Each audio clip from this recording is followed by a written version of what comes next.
jiran dia dapat, nikmat jiran dia dapat.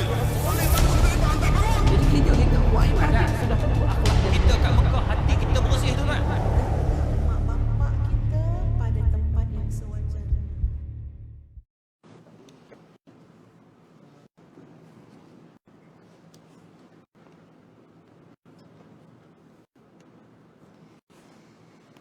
أعوذ بالله من الشيطان الرجيم. بسم الله الرحمن الرحيم. السلام عليكم ورحمة الله وبركاته. الحمد لله والصلاة والسلام على رسول الله وعلى آله وصحبه ومن والاه.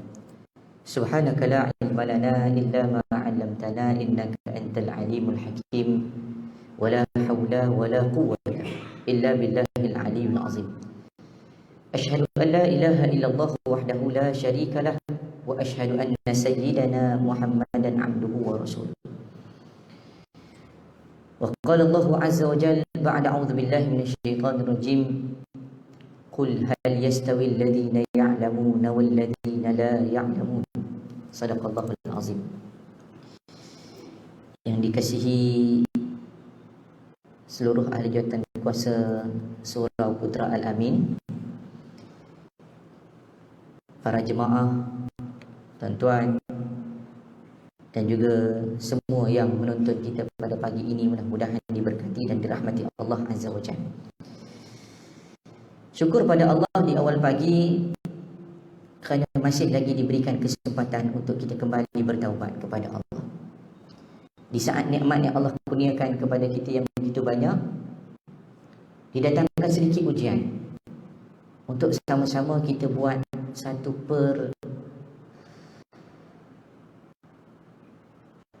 mungkin disebut sebagai muhasabah, mungkin juga disebut sebagai satu perancangan. Kerana dengan ujian itu banyak benda yang kita belajar. Dan alhamdulillah, ujian itu bukan untuk menjauhkan kita daripada Allah. Ujian itu membuatkan kita lebih dekat pada Allah. Muslimin, muslimat, tuan-tuan, perempuan yang dirahmati Allah sekalian, kata Allah, ahasiban nasu an yutraku an yaqulu amanna wa hum la yuftanun. Itulah hakikat kita manusia yang namanya muslim. Allah tidak akan membiarkan kita begitu sahaja. Sudah pasti akan didatangkan ujian. Dan alhamdulillah, sebagai muslim yang mukmin, yang muttaqi, kita tahu posisi kita. Alhamdulillah, syukur pada Allah dengan kesabaran, dengan doa, dengan kesungguhan semua pihak, hari ini surau kita dibuka balik. Sebagai contoh kan? Apapun tuan-tuan dan puan dirahmati Allah sekalian, kita fikir yang baik bahawa manusia itu ada nilai kecintaan untuk berada di rumah Allah, walaupun dia bukan ahli masjid. Dia dulu ketuk pintu masjid, padahal dia tak main pun masjid. Maksudnya sayang juga dia kat masjid. Alhamdulillah. Pun begitu ibu ayah, tuan-tuan perempuan, sahabat-sahabat rahimakumullah sekalian, kita nak nyebut tentang beberapa perkara pada pagi ini sebagai muhasabah kita bersama. Bukanlah apa sekadar untuk memberikan nilai perkongsian. Yang baik kita jadikan sebagai panduan, yang buruk itu kita jadikan sebagai sempadan. Tuan-tuan, perempuan, sahabat-sahabat rahimakumullah sekalian, saya sebutkan tadi kita ada nilai cinta kepada masjid. Saya pun ni last minute ni orang panggil, lebih kurang kat pukul 12 malam sana. Baik tak lena lagi sebab tengok bola. Kecewa MU kalah. Layan je lah. Tapi semalam ni kebetulan memang duk main dengan anak-anak tu lewat tidur. Cik baik Ustaz telefon. Pagi ni pula kebetulan tak ada apa-apa lah. Sebab saya pun bukan orang kata apa, ambil kuliah ceramah dah.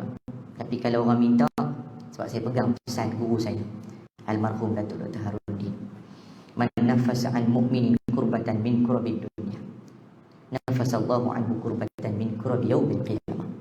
Barang siapa yang melepaskan kesusahan di dunia ini, maksudnya kesusahan sahabatnya di dunia ini, Allah akan lepaskan kesusahan di akhirat nanti. Saya nak mengambil peluang tu je. Kalau kalian nak sembahyang subuh, surau saya ada dekat ya. Duduk dekat nilai main sini macam main pejabat lah. 40 minit kot tu. Tapi tak apa, layan seronok pagi-pagi kan. Walaupun orang ini tak kerja. Tak apa tuan-tuan perempuan, rahmati Allah sekalian. Pertamanya, saya nak mengajak untuk kita awal pagi ni. Sebab bila Allah bagi peluang awal pagi ni, ibu ayah, tuan-tuan perempuan, sahabat rahimakumullah sekalian, kita ikut seperti mana yang Nabi SAW buat. Kalaulah kita ni cinta kepada Nabi, kita akan buat apa yang Nabi buat. Ya, dalam satu hadis disebut oleh Ummu Salamah radhiyallahu anha bahawa kana Nabi sallallahu alaihi wasallam iza shalla subhi, ketika Nabi SAW solat subuh, dalam riwayat yang lain idza kana Nabi sallallahu alaihi wasallam fi subhi, ataupun pada waktu subuh, Nabi membacakan doa ini. Apa doanya? Allahumma inni as'aluka ilman nafi'a wa rizqan tayyiban wa amalan mutaqabbalan. Pendek. Bacaan doa dan zikir ini pendek.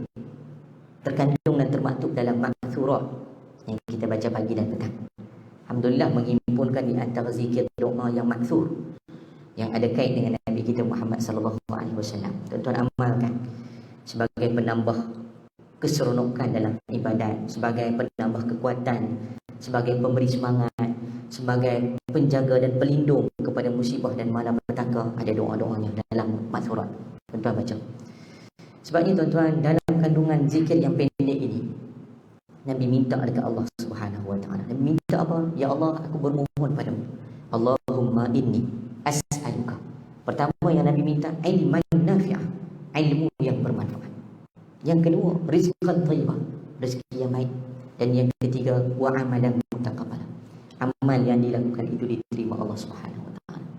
Tuan-tuan, puan-puan, sahabat rahimakumullah sekalian, kita daripada kecil banyak belajar. Tapi berapa banyak ilmu yang bermanfaat untuk kita? Fikir balik, kan? Ilmu ni bukan maksud ilmu agama dia. Ilmu dunia, ilmu komen, ilmu tukang, tu ilmu juga. Dan ilmu yang bermanfaat. Maksudnya kita minta, ya Allah, hari ni aku dah dapat satu ilmu. Ilmu tu boleh memberikan manfaat, kebaikan untuk aku, kebaikan untuk orang lain. Hari ni kita nak bercakap tentang agama, tentang ilmu juga. Mudah-mudahan mungkin dengan zikir ni saja ilmu dah.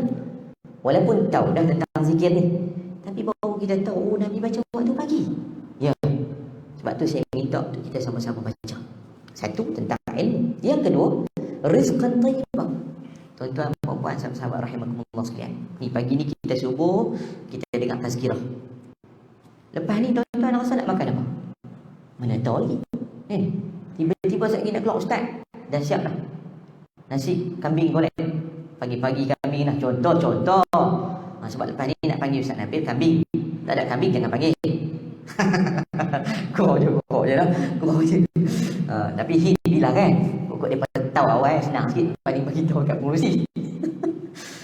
Maksudnya ialah kita tak tahu rezeki yang bagaimana hari ni kita nak terima. Kita minta kepada Allah, ya Allah, kurniakan kepada aku hari ni rezeki yang baik. Hari ni pun saya tak tahu apa yang rupanya dapat jumpa dengan tuan-tuan perempuan di surah Putra Al-Amin. Alhamdulillah, kan? Sepatutnya kita jumpa hari Jumaat, solat Jumaat. Sepatutnya. Tapi sebab ada urusan yang saya tak dapat nak elakkan, saya minta maaf dekat tuan pengurusi yang tu ni. Saya berada di satu lagi kawasan, takut lewat sampai. Biasalah arahan last minute kan, pegawai kerajaan macam tu lah, ikut akur saja, kejar. Apa pun tuan-tuan, tak apa. Di mana posisi kita nak buat yang terbaik. Yang kedua, rezeki yang baik tu kita minta kepada Allah. Rezeki yang baik tu macam mana? Rezeki yang halal, rezeki yang boleh memberi manfaat untuk menjadi darah daging kita yang baik kepada ahli keluarga dan sebagainya, kita doakan. Dan yang ketiga, amal kita diterima. Mudah-mudahan hadirnya kita ke rumah Allah menjadi jalan mudah untuk kita ke rumah Baitullah. Mudah-mudahan insya-Allah semua orang duduk nak pergi Mekah. Kalau macam saya ni boleh kata tiap-tiap tahun tu ada je jemputan. Memang dalam hati tu detik nak pergi. Tiba-tiba, Ustaz, kami nak ajak Ustaz pergi ni. Bawa rombongan Ustaz. Jalan. Rezeki. Tak keluar duit pun. Orang bagi duit kita lagi dah. Maksudnya mudah. Kita berdoa pada Allah. Mudah-mudahan amal yang kita buat hari ni, kita tak tahu apa yang kita nak dapat. Kita minta amal kita dengan doa, dengan zikir, dengan munajat kita, dengan solat kita. tu tak keluar lagi dengan sedekah, tak keluar lagi dengan perkara muamalah yang baik pada kita ni. Mudah-mudahan Allah terima dan tidak ada hijab di kalangan kita. Sebab tu cuba tengok sahabat masa sahabat ketika berkat dengan kesabaran kita, banyak dah peluang-peluang yang telah dibuka. Tapi sebelum tu macam-macam berlaku. Sebab apa? Sebab Allah sebut وَلَنَبْلُوَنَّكُمْ بِشَيْءٍ مِنَ الْخَوْفِ وَالْجُوعِ وَنَقْصٍ مِنَ الْأَمْوَالِ وَالْأَنْفُسِ وَالثَّمَرَاتِ وَبَشِّرِ الصَّابِرِينَ. Kata Allah, kami akan uji mereka semua dengan sikit ujian. Bisyai'in laisa bi asya. Asya ni walaupun nampak ni bilangan, tetapi asya tu banyak, plural. Syai'un dia adalah single, satu benda. Bisyai'in walaupun disebut sebagai satu, banyak mufassir, antaranya Imam Al-Qurtubi rahimahullah dan kitab Al-Qurtubi, tafsir Qurtubi, tafsir Munir dan sebagainya, semua cerita tentang bisyai'in. Dia istilah maksudnya bisyai'in itu sikit, tapi laisa bi asya, bukan hanya satu benda tapi banyak benda. Walaupun sikit dikumpul-kumpul jadi banyak. Berarti Allah nak cerita sikit daripada al-khauf, ketakutan. Allah uji kita dengan ketakutan. Betul tak? Masa awal-awal dulu COVID-19 tak berani keluar rumah. Sekarang ni lambat lepas nak keluar pergi jumpa kawan di kedai mamak. Padahal tahu COVID tu ada. Sebab awal-awal tu takut. Minal khaufi wal ju'i, kelaparan. Bayangkan dulu masa mula-mula nampak roti gardenia. Roti gardenia dulu-dulu lah. Dan ni faham dah kan. Sat dia habis. Bukan dekat roti gardenia. Lori roti gardenia pun orang kenyang. Tu cerita dulu lah. Punya lapak roti gardenia tu kan. Takut lapak pula. Wa naqsin minal amwal, kurang harta benda. Banyak job hilang kan. Ramai mengeluh kan. Termasuk lagi geng ustaz juga. Kita tak pergi masjid. Waktu tu kan masa mula-mula dulu, tapi bila masjid menggunakan platform dakwah melalui media, alhamdulillah ustaz kita dapat berdakwah juga. Siang kawan-kawan lain berniaga dan sebagainya jatuh dan ada terpaksa tutup syarikat. Itu ujian. Maksudnya Allah dah sebut dah. Kemudian Allah sebut lagi wal anfus, jiwa, hilang jiwa, maksudnya ada yang mati, ada yang sakit, was samarat, tumbuh-tumbuhan ataupun hasil tanaman. Terbit di Kedah boleh, belah-belah utara nak buat main ke Kuala Lumpur tak boleh sebab PKP. Bagi contoh, terpaksa jual sana lah kali. Pakai lelong gitu je bagi contoh. Tapi kata Allah, wa basyiris sabirin, berilah kabar gembira kepada orang yang sabar. Mak itulah kita kena sabar banyak-banyak. Sabar ni di saat ujian. Bukan sabar tu masuk lepas ujian. Dah dapat nikmat, oh sabar. Tu namanya bukan sabar tu. Tu namanya nak menterkedarah. Sebab benda yang dah ada. Kita masa diuji tu, masa sabar, tahan ketahanan kita. Maka tuan-tuan dan puan yang dirahmati Allah sekalian, kita mulakan dengan doa itu. Ya? Awal pagi banyak akan berdoa. Banyak lagi doa-doa lain. Antara doa-doa lain yang disebut di antaranya khafifatan fil lisan wa thaqilatan fil mizan. Dua kalimah yang ringan di bibir, berat di timbangan. Subhanallah wa bihamdi, subhanallahal azim. Satu lagi subhanallah wa bihamdihi adada khalqihi wa ridha nafsihi wa zinata arsyihi wa midada kalimati. Dua kalimah itu boleh diamalkan awal pagi untuk kita undang kebaikan dalam kehidupan ini. Ya? Maka hadis tadi, saya pun bila bertanya dengan almarhum Datuk Dr. Harundin, mungkin tuan-tuan kenal kan dia kan. Dan mungkin saya jarang cerita dekat orang bila mereka masih ada, tapi bila mereka sudah tidak ada, saya suka untuk cerita. Sebab barulah orang tahu apa yang saya cerita ni bendanya memang betul, sebab saya dengar sendiri dan dia adalah pak menakan saya. Pak saudara. Dia Harundin, mak saya, adik dia, Cik Bidin, mak saya. Mak saya nombor 6, Datuk Harun nombor 3, Datuk Hassan nombor 2. Jadi memang saya orang Polis, memang keturunan kami Haji Din. Tok Wan saya Haji Din, nenek saya Hajah Cik Tih, orang Polis.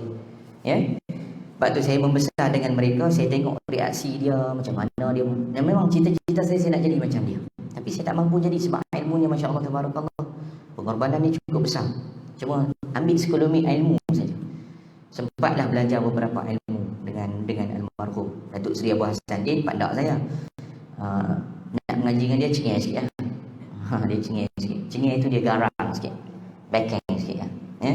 Datuk Abu Hassan Din memang tak boleh lupa. Kalau jumpa dia memang tak berani. Bukan tak berani, macam mana dia dia punya perangai tu. Dan Ustaz Ishak Din dia Dia tegas, tapi senyum pun tak pernah. Dia buat lawak, orang gelak kemudian. Macam tu. Macam tu. Dia buat lawak dulu, tapi dia tak gelak.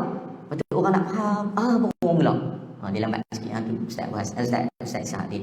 Apa saya nak sebut, tuan-tuan, saya pernah bertanya kepada almarhum, dan sempat juga saya bertanya dengan masa tu adalah mantan mufti wilayah Datuk Dr. Zulkifli Muhammad Al-Bakri berkenaan dengan zikir ni. Boleh tak Datuk, boleh tak Pak Lam, nak tanya, zikir ni saya nak buat lagu. Tanya panduan dulu, takut tak boleh. Yalah, JAKIM kita ada garis panduan. Cuma minta pandangan daripada orang yang lebih alim. Boleh tak zikir-zikir bukan ayat Quran? Ayat Quran tak boleh buat lagu.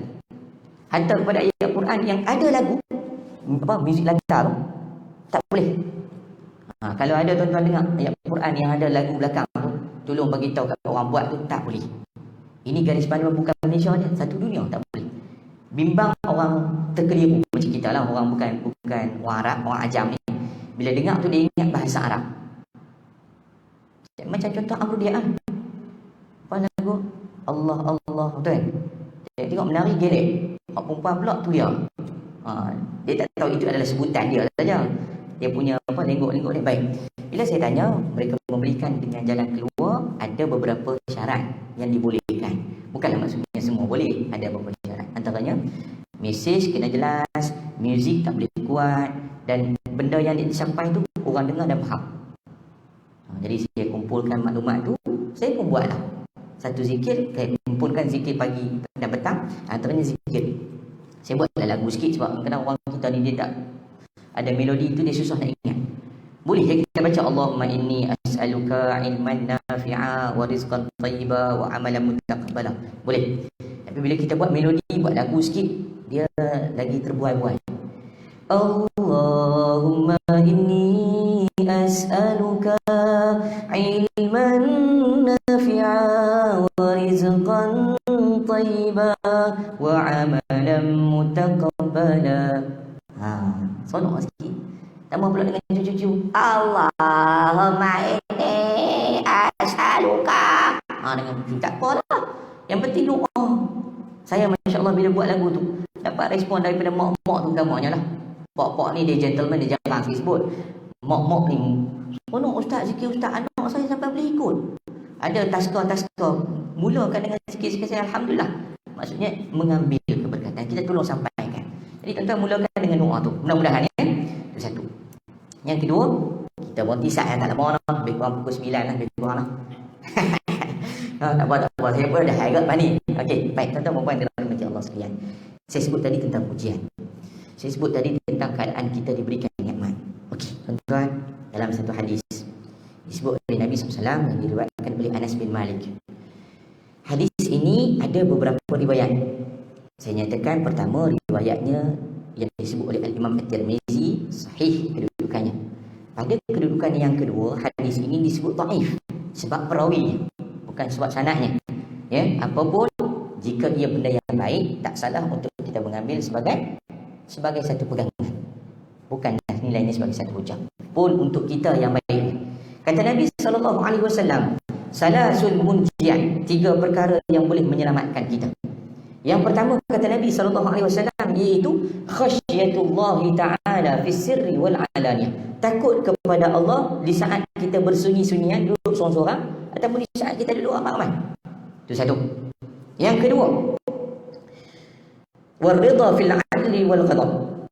Ridha al-adlu fil waridha fil adli wal al-adlu fil ridha wal ghadab. Berlaku adil di saat keadaan redha maupun semasa emosi kita terusik dengan keadaan sedikit marah. Ini susah. Maksudnya kita berlaku adil dalam keadaan kita redha. Yang benda tu redha maksudnya kita waras untuk menentukan hukum. Yang kedua, redha juga, adil juga, tapi dalam keadaan kita rasa emosi aku, berlaku adil. Itu yang kedua. Yang ketiga, wal qasdu indal faqri wal ghina. Berjimat cermat ketika dalam keadaan miskin maupun dalam keadaan kaya. Kena dengan kita hari ini. Itu 3 perkara yang Nabi sebut boleh menyelamatkan kita. Maksudnya menyelamatkan kita dunia dan juga akhirat. Pertama, khasyatullahi ta'ala fi sirri wal alaniyah. Takut pada Allah di saat kita duduk seorang-seorang. Masya Allah, tabarakallah, semua orang kita ni diberikan rasa takwa, sikit nilai takwa. Sebab tu kita takut nak buat dosa, terutama di depan manusia. Dalam depan ramai-ramai ni tuan-tuan tak buat apa-apa kan, duduk seorang-seorang, dia main macam-macam kan, buat apa orang macam-macam. Dia seorang-seorang ni dia boleh bayang apa nak buat. Tapi bila ramai-ramai ni kita nak buat benda pelik, benda maksiat, benda mungkar, rasa macam tak boleh kan. Tambah-tambah kita pakai kopiah, kita pakai baju Melayu, pakai baju jubah ke, ataupun kita sendiri yang memakaikan pakaian Islam itu, kita rasa tak maulah nak buat, malu ke orang. Tapi tuan-tuan, kalau ada orang yang berani buat dosa seorang-seorang, kita kata tu dosa dia. Tapi kalaulah saat hari ini orang berani buat dosa depan manusia, maksudnya dia dah tak takut kat Tuhan. Wal'iyazbillah. Sebab tu tuan-tuan, puan-puan, pernah kan kita tengok dalam media sosial terang-terangan orang buat dosa, tapi tak ada siapa rasa bersalah. Macam saya tuan-tuan, kita pakai kopiah, masa tu lah baju biasa, tapi pakai kopiah, pergi ke tempat kita kata berhimpun dengan orang ni, orang pakai tengok atas bawah. Jadi kita rasa salah. Sedang orang lain pakai singlet je, orang tak kata apa. Dunia. Berarti tuan-tuan, bimbangnya ialah bila Allah datangkan ujian ni, kita dah tak takut kat Tuhan. Sebab tu Allah bagi satu peringatan. Terang-terang orang buat. Contohnya LGBTQ. Betul tak?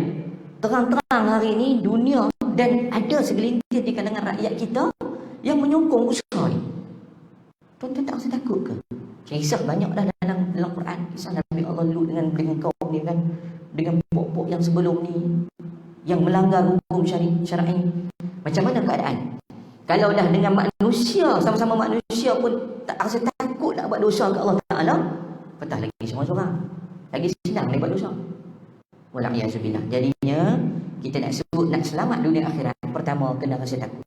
Yang kedua, wal adlu 'inda ridha wal ghadab.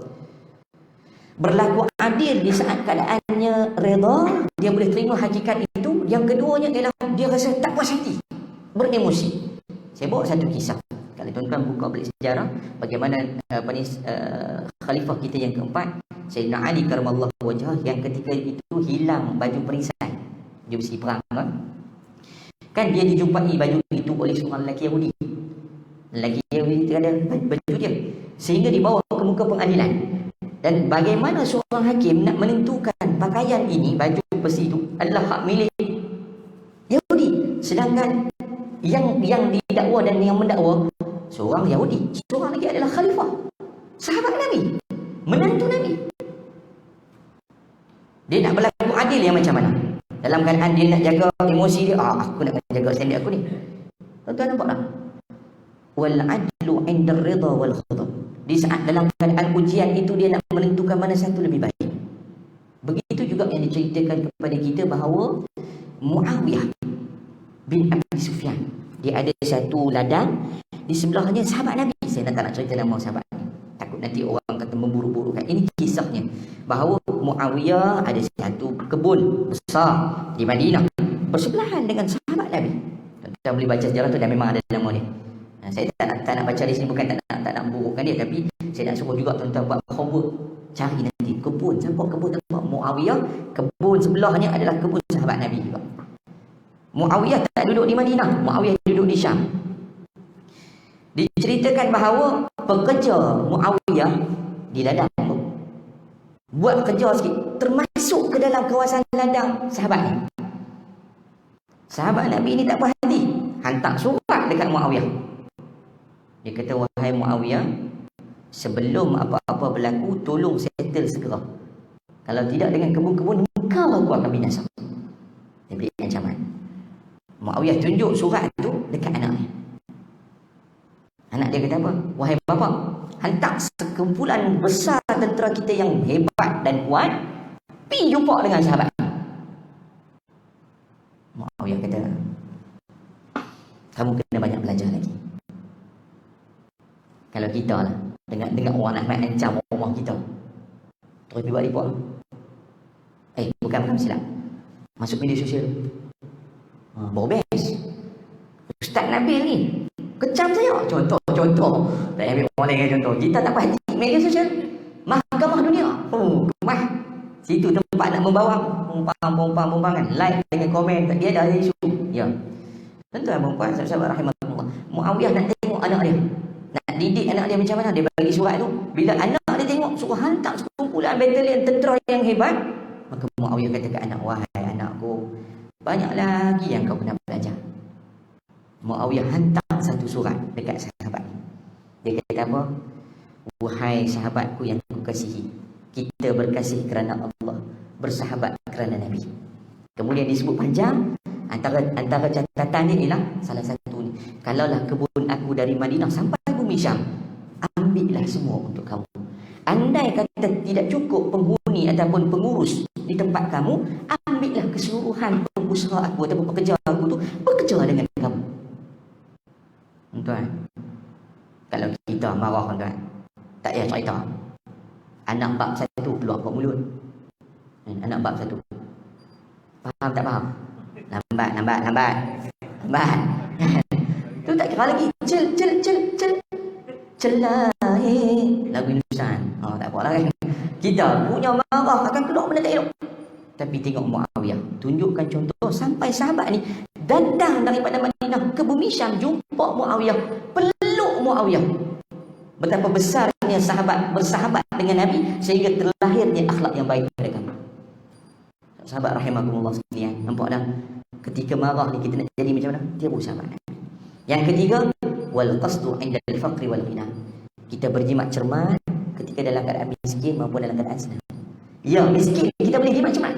Masa kaya, gaji baru 2 hari lepas. Bagi contoh kan.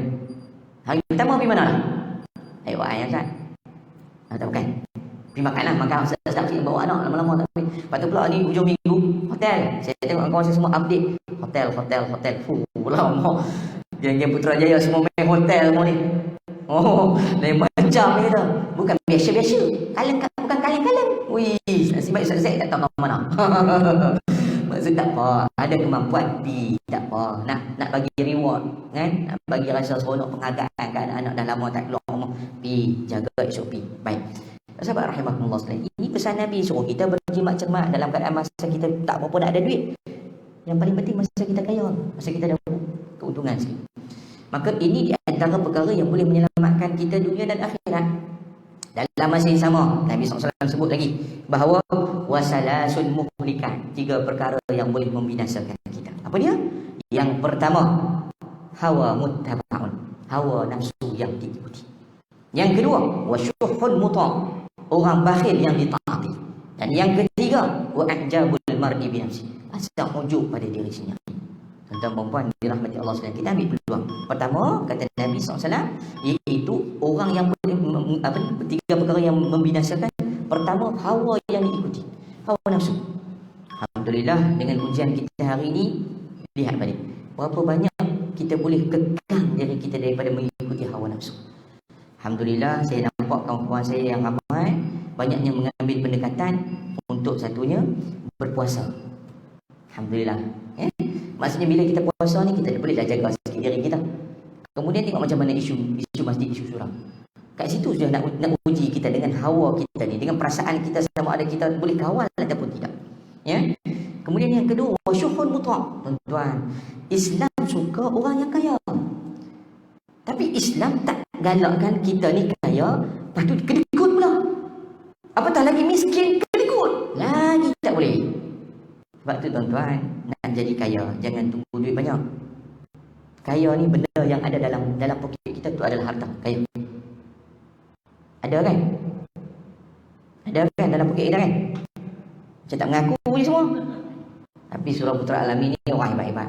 Sebelum keluar ni, tabung-tabung kiri dan kanan masukkan sebagai sumbangan. Tak ada apa Ustaz, ya tinggal nombor akaun. Nanti kita claim ni. Tak pun kalau mudah tinggal kad kredit. Senang pihak surah swab. Lepas tu bulan-bulan, minggu-minggu tolong bayar. Contoh, sahabat rahimahullah sekalian. Sebabnya bila orang kaya, orang kedekut ditaati, takkan maju ekonomi Islam. Takkan maju masyarakat kita Islam. Sebab tu zakat yang dibangunkan dalam syariat Islam adalah satu pengurusan untuk menjaga ekonomi dan menjaga kemaslahatan masyarakat. Yang miskin dibela, yang terbiar akan dijaga, tidak akan disia-siakan. Islam itu mengambil berat semua benda.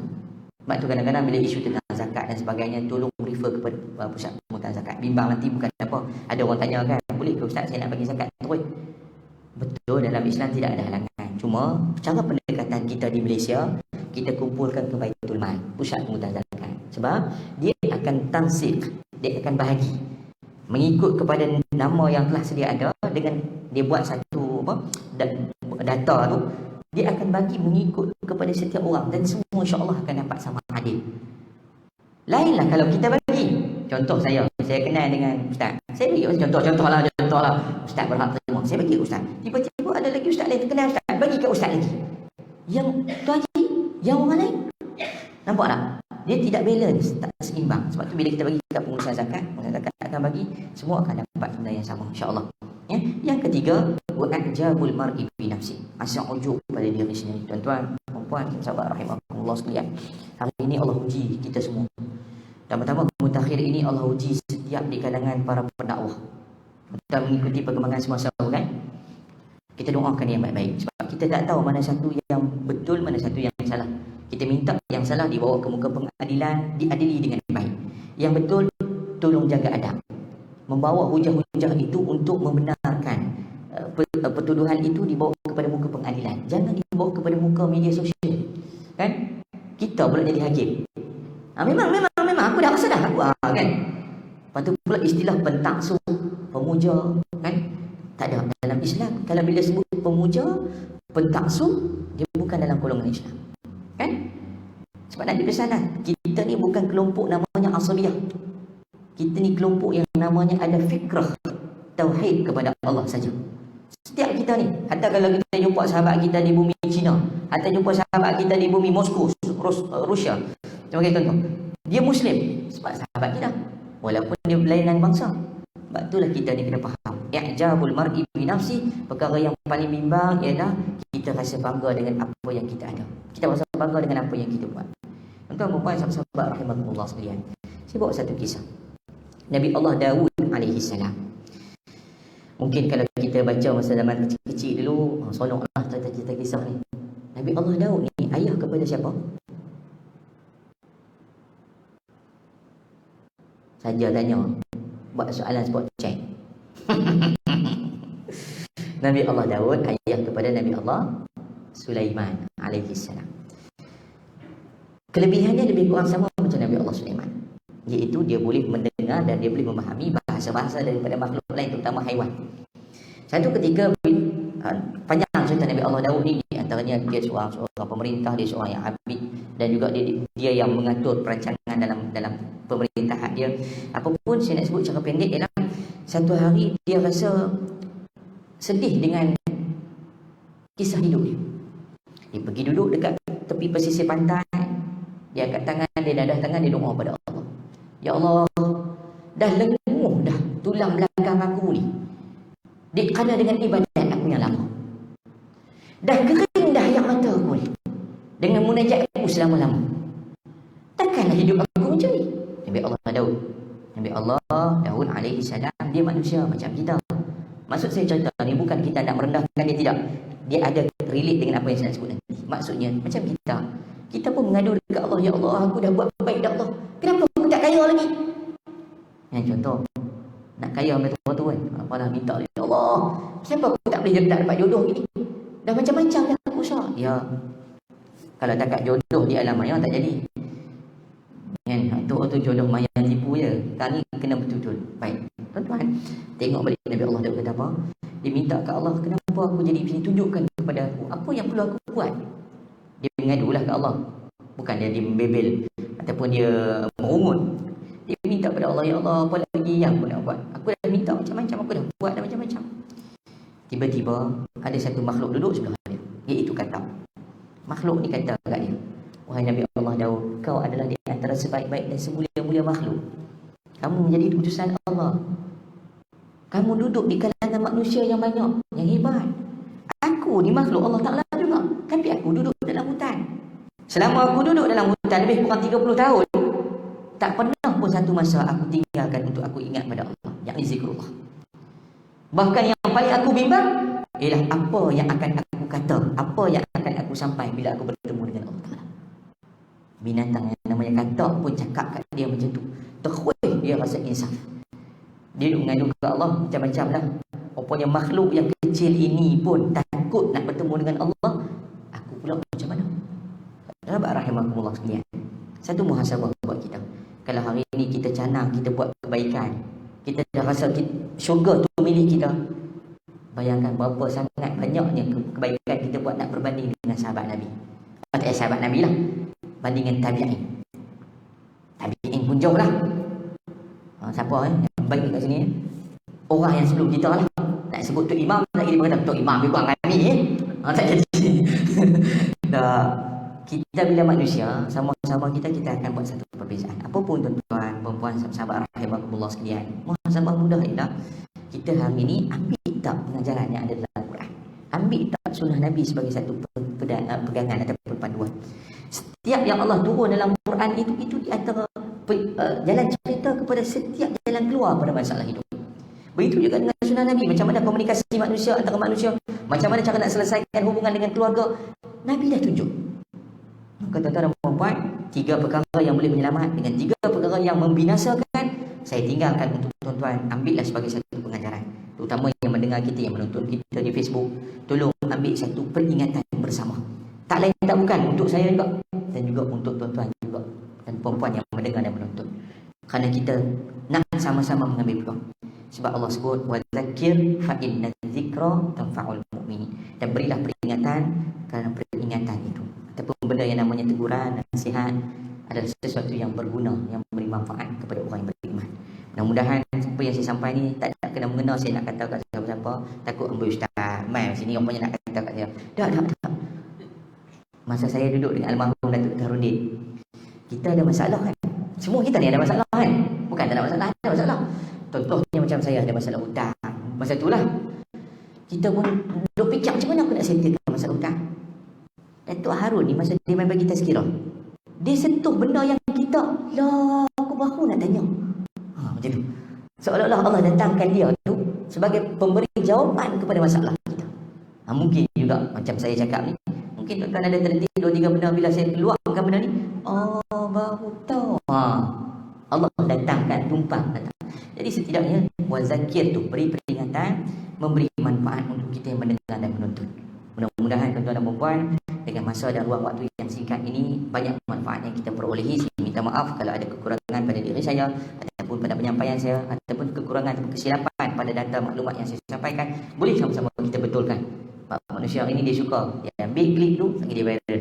Tanya kan keluar dalam 2-3 minggu lepas. Macam mana Nabil Ahmad boleh jadi ustaz? Dia ni pelawak, kena pergi mengaji dulu tak laki.